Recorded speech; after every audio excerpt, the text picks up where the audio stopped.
Olá pessoal, eu sou José Gomes Pedrosa Neto, sou professor de Sociologia e hoje a minha intenção é conversar com vocês sobre as condições históricas para o surgimento dessa ciência. A gente vai analisar então quais foram os fatores que levaram a Sociologia a surgir como ciência lá no século XIX. Vamos entender isso a partir do livro de Carlos Benedito Martins, chamado O que é Sociologia?, da editora Brasiliense, a série Primeiros Passos. Logo no início, nas suas primeiras palavras, o autor vai dizer que a sociologia não é um projeto harmonioso, mas é um projeto intelectual tenso e contraditório. E isso acontece porque, ora, ela vai ser usada pelas classes dominantes como forma de dominação das massas, ora, ela vai ser usada como expressão teórica de movimentos revolucionários. Dito isso, também é importante salientar que a sociologia ela surge num contexto da ascensão do capitalismo. Ou seja, a sociedade feudal anterior, ela vai gerar condições muito diferentes do que a sociedade capitalista. E as condições que a sociedade capitalista gera serão condições importantes que vão tornar a sociedade como um objeto de estudo. Desse modo, além de produzir pensamento social, a sociologia e os sociólogos eles vão ter muitas vezes a intenção também de interferir nessa sociedade. Há sociólogos que vão querer somente estudar por estudar, fazer a ciência pela ciência, mas muitos deles e muitos projetos também de classes econômicos, projetos políticos, vão tentar usar a sociologia como forma de interferir na realidade e não só de estudá-la. Então, interesses econômicos, políticos, interesses de classes sociais influenciam ou tentam usar o pensamento sociológico para influenciar de acordo com os próprios interesses. O interessante é a gente pensar, a gente lembrar que a sociologia é fruto da modernidade.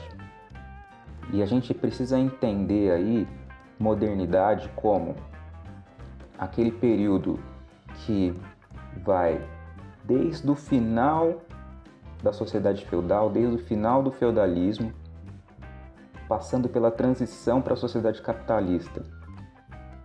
Essa nova sociedade que está surgindo vai criar uma série de condições históricas e sociais, que se unindo às intenções práticas vistas anteriormente, vão gerar condições para a sociologia surgir como ciência.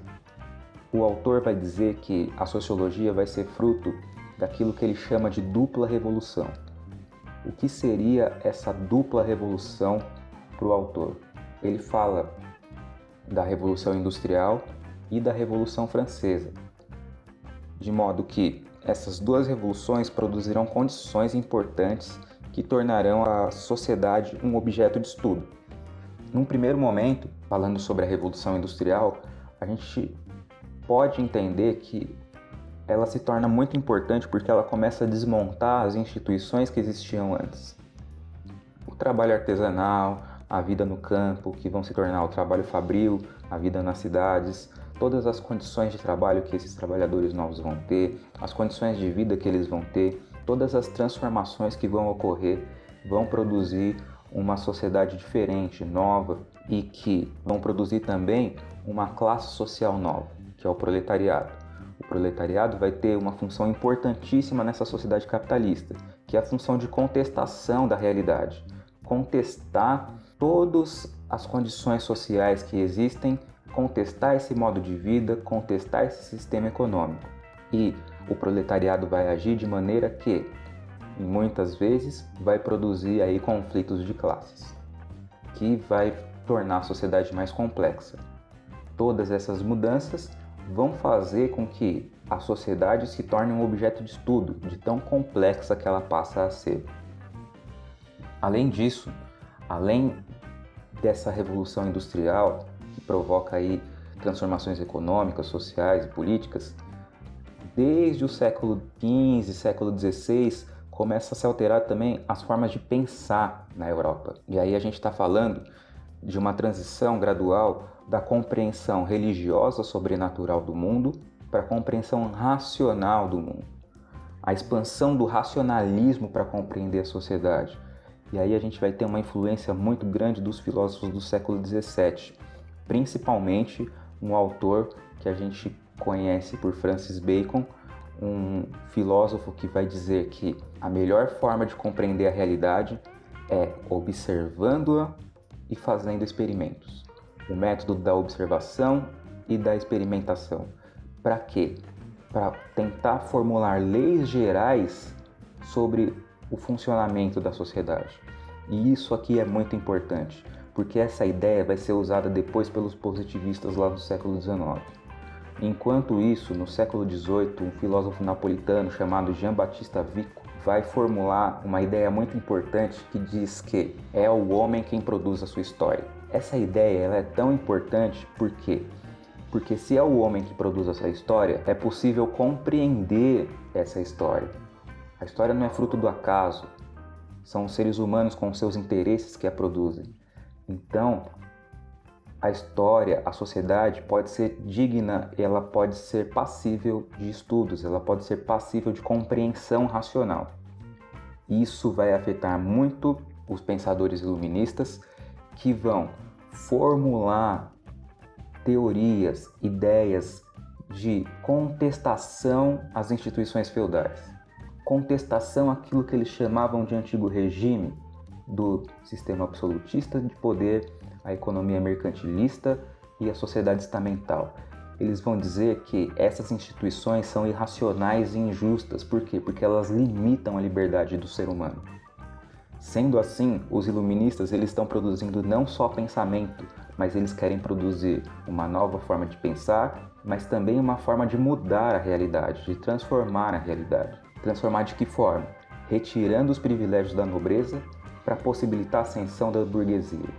Há quem diga que o iluminismo é a expressão teórica da burguesia. Sendo assim, os iluministas a gente pode entender que faziam uma filosofia negativa. Negativa em que sentido? No sentido de negar a realidade em que eles estavam.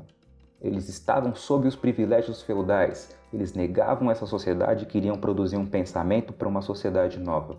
Esse pensamento vai influenciar muito, além de outros fatores, é claro, para a eclosão em 1789 da Revolução Francesa, que vai mudar, assim como a Revolução Industrial, muito da estrutura econômica, política e social da França inicialmente e depois da Europa como um todo.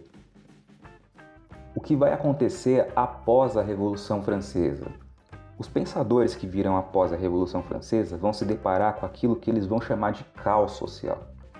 Por quê? A Revolução Francesa acabou com o absolutismo, desmontou várias instituições que existiam anteriormente e o que reinavam eram conflitos e uma instabilidade política, social e econômica absurda, de modo que os pensadores pós-revolução, muitos deles vão nutrir um certo rancor pela revolução. Por quê? Justamente por causa desse caos que ela havia produzido. Desse modo, os pensadores pós-revolução eles vão tentar produzir ideias, produzir teorias, produzir um pensamento que seja usado para construir uma nova ordem social. Eles diziam que os iluministas haviam construído essa destruição, esse caos social. O fruto do pensamento iluminista foi o caos social. Eles querem racionalizar uma nova ordem agora, uma ordem social. Eles querem colocar ordem no caos. Usando lá das influências do Francis Bacon, muitos desses pensadores vão dizer que para construir uma nova ordem social, para racionalizar uma nova ordem social, é necessário conhecer quais são as leis que regem os fatos sociais. Assim como Francis Bacon queria buscar as leis imutáveis da sociedade, aqui eles querem conhecer as leis que regem os fatos sociais. Como fazer isso? Daí eles vão dizer que vai ser necessário a construção de uma ciência da sociedade. Ora, já existe ciência para tudo, já existem as ciências naturais, já existem explicações para vários fenômenos naturais, mas não existe uma ciência ainda que explique como a sociedade funciona. E como seria essa ciência da sociedade para esses pensadores pós-revolução? Ela deveria ser um novo paradigma teórico, diferente do paradigma iluminista, que era a teoria negativa, como a gente viu. Essa nova ciência da sociedade devia propor uma nova ordem social, uma nova sociedade ordenar uma sociedade nova e, portanto, ela seria uma teoria positiva. Ela vai ordenar e não desagregar. Como seria essa ordenação? Através do quê? Esses primeiros pensadores pós-revolução, eles vão produzir um pensamento que vai revalorizar instituições e comportamentos que construam coesão social. Ou seja, ideias que vão buscar dar valor a instituições como a família, a hierarquia, a autoridade, que, de acordo com eles, são instituições que fazem com que o indivíduo se sinta parte integrante da sociedade, que possam obedecê-las e constituir uma ordem. Como consequência disso, essa ciência da sociedade promove ou tenta promover uma reforma da sociedade, mas uma reforma conservadora. Não é a destruição do sistema social vigente, mas a ordenação desse sistema social, que para eles está vivendo caos. Eles tentam equilibrar todos os conflitos de classe produzidos pela Revolução Industrial ou pela Revolução Francesa. Sendo assim, eles tentam legitimar um novo regime político, econômico, social através dessas ideias. Dito isso, o que a gente pode compreender é que essa sociologia que vai surgir, ela está sendo construída a partir da perspectiva desse conjunto teórico chamado positivismo. Esse conjunto teórico positivismo que vai se propor como teoria positiva de ordenação social e que vai propor um método para estudo da sociedade. Esse método para o estudo da sociedade é conhecer as leis imutáveis que regem a sociedade, assim como as ciências da natureza buscavam conhecer as leis imutáveis que regem o comportamento dos fenômenos naturais. Um grande expoente do positivismo, o Auguste Comte, vai formular uma ciência da sociedade que ele vai chamar de física social, justamente fazendo referência às ciências naturais, mas usando esses métodos para explicar o funcionamento do comportamento social. Nas palavras dele, entendo por física social a ciência que tem por objetivo próprio o estudo dos fenômenos sociais, segundo o mesmo espírito com que são considerados os fenômenos astronômicos, químicos, físicos, fisiológicos, isto é, submetidos a leis invariáveis, cuja descoberta é o objetivo de suas pesquisas. Então, o Comte, e assim como ele, vários outros positivistas, vão, através do positivismo, tentar criar uma ciência, um método que seja isolada da filosofia negativa dos iluministas, que seja isolada da economia política. Como consequência, as análises positivistas elas vão ter pouquíssima ou quase nenhuma crítica em relação a pontos muito importantes, como por exemplo, quando ela se isola da filosofia negativa e da economia política, a filosofia positivista vai considerar que os fenômenos sociais são independentes, são autônomos. É como se você imaginasse que a forma como o comportamento social se dá não é influenciado pela economia, como se a economia não afetasse nada na forma como a sociedade se organiza e funciona, nos interesses das pessoas e tudo mais. Se você não considera a economia como um ator influente na sociedade, você não precisa questionar os fundamentos da sociedade capitalista. E esse positivismo não vai colocar em questão os fundamentos desse tipo de sociedade. Ou seja, a filosofia positivista que vai dar origem à sociologia, a sociologia ela vai surgir nesse contexto, não coloca em questão a sociedade capitalista. Portanto, a sociologia não surge como instrumento teórico do proletariado, não surge como instrumento teórico das massas para contestação do regime político vigente. Ela surge conservadora. Ela surge para construir e ordenar a sociedade, e não para destruir o sistema vigente. É isso aí, pessoal.